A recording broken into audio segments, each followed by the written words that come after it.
Chapter 8. Anesthesia. The letter indicating that more of Carter's book had been restored just happened to arrive on Maomao's day off.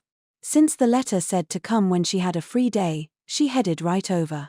Normally she would have sent a letter of her own back first, but there was no time for such things. "Please let him know I'll be coming right away," she said to the messenger who had brought the letter. Then, practically skipping, she made for Jinshi's office, or, more precisely, the restoration room near the office. K.D.A.'s book. The sight of Maomao prancing along attracted a great many stares.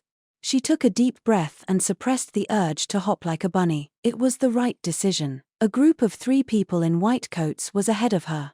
One walked with a cane and from behind looked almost like an elderly woman. Maomao cocked her head, puzzled, but continued on the path to the restoration room.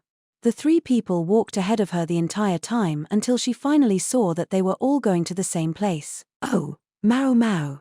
Isn't today your day off?" asked the grandmotherly one. It was Luo Men. He was with Dr. Liu and another upper physician whose name Maomao didn't know. "Pops. What are you doing here?" Maomao asked. "He's not Pops.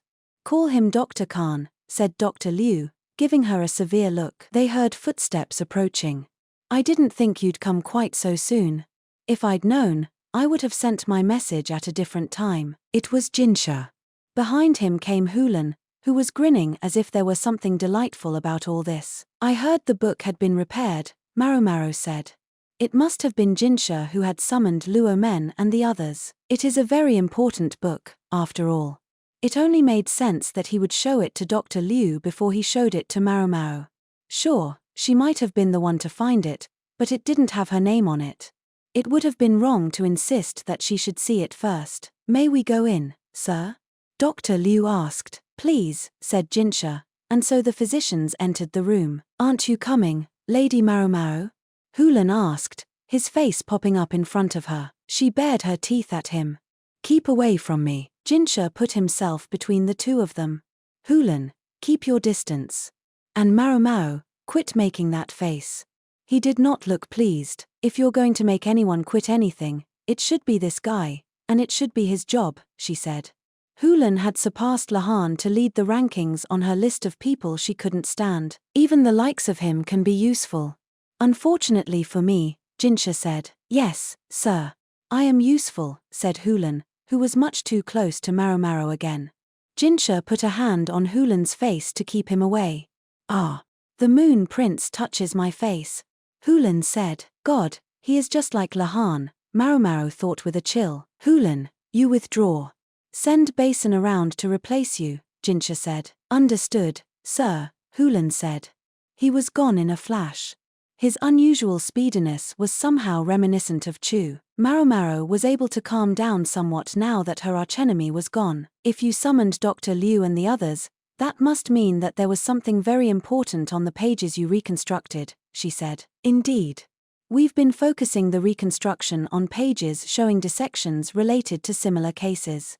Unfortunately, I'm not in a position to know whether what we found will be helpful or not." "I'm sure it will, sir." At last Maomao entered the room. The 3 physicians studying the reconstructed book were the picture of seriousness. Dr. Liu and Luo Men both possessed prodigious medical knowledge. The other physician with them was no doubt equally adept. "If the pages were worthless, they wouldn't be staring at them so intently," said Maomao. "Good point," Jinshi said, and he sounded somewhat relieved. "Now, let's see if I can get in there." Maomao came up behind the physicians and took peeks at the new pages. They recorded many cases of typhlitis, but also noted that this condition was frequently confused with appendicitis. "The appendix is that part that looks like a worm, isn't it?" Some of the case studies recorded failures, many of which were on account of complications already present. So when the inflamed area bursts, there's a temporary relief of the pain. Presumably, the swelling in the afflicted area caused pressure that caused pain. It was a similar principle to how removing the filth would reduce the pain. Maomao wanted to take a long, hard look at the reconstructed book, but she couldn't get a good view. The 3 men were all riveted as well. She turned instead to the pages the physicians were done with. No autopsy diagrams here. Instead there were pictures of plants. Maomao narrowed her eyes. Is that? The reconstructed page bore the heading Mafeesan. Maomao clenched her fists. The names of several herbs were written there, but only one could be deciphered with certainty. Part of the page was missing and couldn't be reconstructed. What's that? Jinshi asked her. I've only heard the name before. It's a legendary anesthetic supposedly invented by a superlative doctor. Maomao went up to Luo Men, who was studying a different page. Pops, that's not what you call me, is it, Dr. Khan? What will you do for anesthetic when you operate on the tiflitis? That's a rather sudden question. Luo Men, looking uneasy, tugged on the sleeve of Dr. Liu, who was standing beside him. He seemed to want to confer about how to answer Maomao, presumably because at the moment, the emperor's illness and its attendant surgery had not yet been made public. The anesthetic, he said.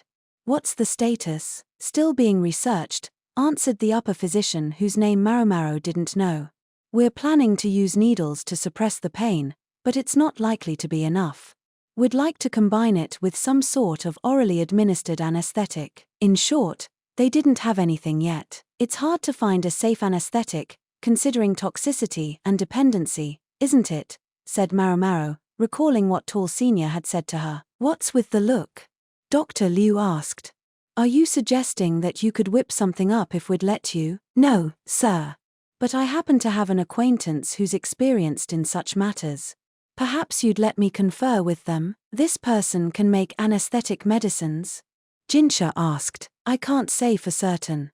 Most of the ingredients on this list are illegible, and we don't know how potent the effects might be. But this person does know a lot about these things. Who is it? Maomao smiled. The one ingredient on the list that she'd been able to make out was thorn apple.